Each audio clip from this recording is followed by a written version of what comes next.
Hello everybody, Bruce Elgord here with a video on variables in PHP. Now, I'm not going to get into what variables are because you should know what variables are from a prior course, or maybe you had a prior programming language. But what I'm going to talk to you today about are variables in PHP. Now, variables in PHP, PHP scripts need to be contained within a set of PHP tags. So I'm going to start by creating a set of PHP tags here. And I'm going to give myself some room here. And I'm going to create a variable. Now, all variables in PHP start with a $sign. They can be followed by letters and numbers, and they are case sensitive. Okay, so there's my $sign, and I'm going to create var1, and I'm going to say that equals the number 10. So $var1 equals 10. I can create a second variable, var2 equals 11. And then I could do things like $myVariable equals 42. And notice how I used camel case, where the V, the second word in the variable name, is uppercase. I can do things like my_variable, right, equals 42. Again, a totally different variable than the one on line 11. And I could do things like, let's see, my3var, right, equals 22.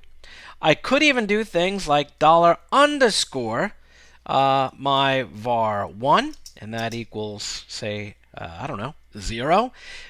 And you can create variables all different ways. Now, you cannot do something like this, like $3 myvar. Okay, you can't do that. In fact, if you try to do that, let's just show you here. Notice how my editor, which is Sublime Text, is not recognizing it as a valid variable name. And if I go into my folder here, my demos folder, and I have demo3, I get a syntax error, parse error, on line 15. Okay, so let's go back into the editor. And you can see it doesn't like that variable name because it starts with a number. So avoid that. Okay. By the way, a lot of people always ask me the favorite way for myself to create variables, and I prefer the way it is on line 11 or 12. I either use camel case or use an underscore between the variables. Okay. So now that you have all these variables, right, you could actually echo them out, right? You can say echo $var1, right? And then echo $var2.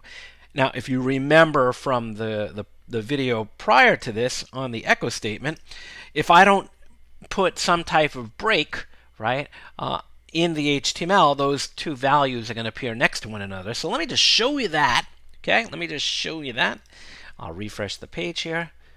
And see how the numbers 10 and 11 are appearing right next to one another? Well, let's just echo out here ABR tag, right? Whoops. There we go. And if I refresh the page now, you can see that I have the numbers 10 and 11. Okay? So you see how these variables work here? Okay? Now, let's say you have another PHP block on your page, because you can have multiple ones, right? And you want to echo out, right? Say $my variable. Echo that out, put a semicolon at the end there. And I should probably put another break, right before it so you can see it. Echo, right? Break.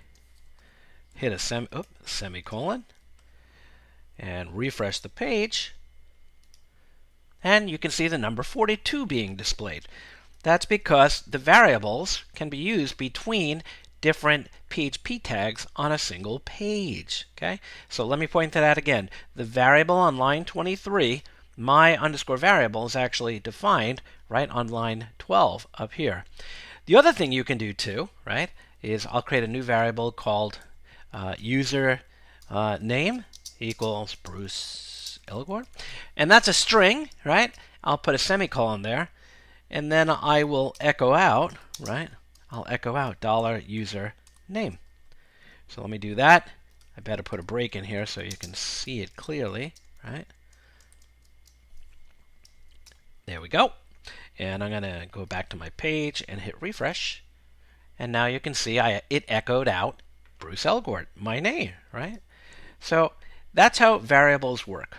Now, there's one thing, like any computer language, that you want to avoid, and that is using reserved words in the language, right? So I bookmarked a page here. You can see it here. It's on php.net, and it's a page that contains a list of the keywords used in PHP. So the thing you don't want to do is name your variables any of these keywords here. That's a bad thing to do. Okay? So if you have any questions about variables, please let me know, and thanks for watching.